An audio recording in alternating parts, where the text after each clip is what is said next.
Hitler plays shuffleboard. Albert Einstein plays shuffleboard. Mozart plays shuffleboard. Lewis Carroll, who wrote Alice in Wonderland, plays shuffleboard. If you shut the hell up, then you shut the hell up. Hey, quick note, shut the hell up. How about shutting the hell up right now, man? I'm here to do the weather. Oh, my Lord. Oh! All my friends are dead and they don't like me anymore. They've moved along, they've changed, and now they find me quite a bore. Way back then it was okay to be a little weird, but all my friends are dead.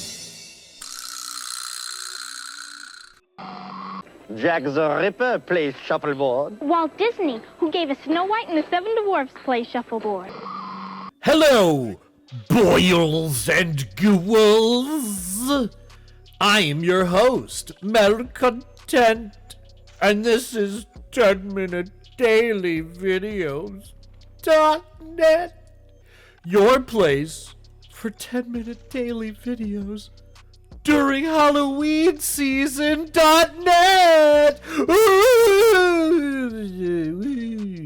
This episode of my show is another time where I use the editing of a reality show, or specifically a reality cooking show. I use the editing to try to guess the loser. Could I guess the winner? Maybe. This is season 1, episode 3 of Last Bite Hotel. Hopefully I will be able to guess accurately who is going to leave their trunk to the next whatever. Incidentally, Last Bite Hotel is one of the games that I like particularly in the food competition reality show genre, because like Crime Scene Kitchen, it has a really interesting game as well as a challenge for the cooks. And again, if you want to watch Last Bite Hotel, it is on Max, because I believe it's a Food Network thing. Something, Discovery sucks. Okay. Intro over. We're going to watch the episode now. Is there anything else? Oh, again, this is important. Watch the episode on your own. I'm barely going to use clips to avoid any kind of weird copyright nonsense that I can. And also, this isn't a recap show. This is me predicting, using the editing, who I think is going to win. So I'm only going to show you what's relevant. Some of you are doing quite well. Kevin, Brittany, Nene, Tobias, Byron. Sadly, you've yet to win anything. Look who's got the upper hand now. Byron is so happy that he has flour, and I'm a little jealous. Noodle. What's the time? 36. The rice noodle is taking so much time, and it's not working. I don't know what I'm gonna do. I want to say that is a red herring. I think my first instinct is to think that this rice noodle issue she's having is actually this is like a red herring. This is just for like false drama. I think it would actually make the perfect noodle. All right, let's blanch these bad boys. Really thinking about if I should do this or not, because I'm running out of lemons for acidity for future cooks, but half a lemon should suffice. Yeah, the lemon comment makes me think he's out on this one. I think I loosely predicted he's going to lose one. This is like the last time I could predict he's going to lose the first one. I think he's going to lose the first one. I thought maybe he'd lose the second one, but the second one I think is going to be lost by... I don't know. Maybe the winner of this one, whoever that is. 2 dishes that just left me wanting more. Some of those were baits. If I were like skeptical, I might guess the one guy is with the fish. But I still think it's the guy with the glasses. I think he's out. You must make things right and cook Michael one more dish. All right. That's a little... All right, so I'll take that as partial. I thought we were getting 2 eliminations. So at least the game is interesting. Like, listen, let me make something clear. If I get a prediction off, this is still a victory in some ways, because what I'm critiquing here is my ability to guess through just the editing who's going to win or lose. I still think this guy's going to lose. I think he's they gave him so much pathos this episode. I don't want to be sent to room 13. So that reeks of, like, that line delivery reeks of everybody said that. Everyone says that, and they just add it to a thing.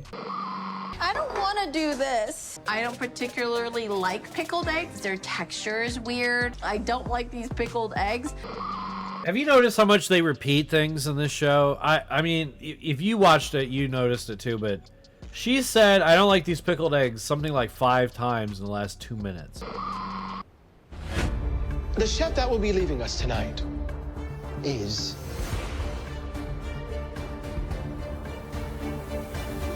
Chef Byron. Called it. Thank you. Called it. Thank you very much. Hey, I hope you enjoyed this episode of me guessing who loses. Sorry. Me guessing who loses an episode of a food challenge thing like I did before, but I'm doing it this time with a different show. It's near the 31st of Halloween. Put on your spooky masks and, like, whatever. TV showrunners, if you want to make a better show, make these slightly harder to guess. Even Jesus Christ plays shuffleboard. That was almost worth the trip. To find out that Jesus Christ in heaven is just another guy playing shuffleboard.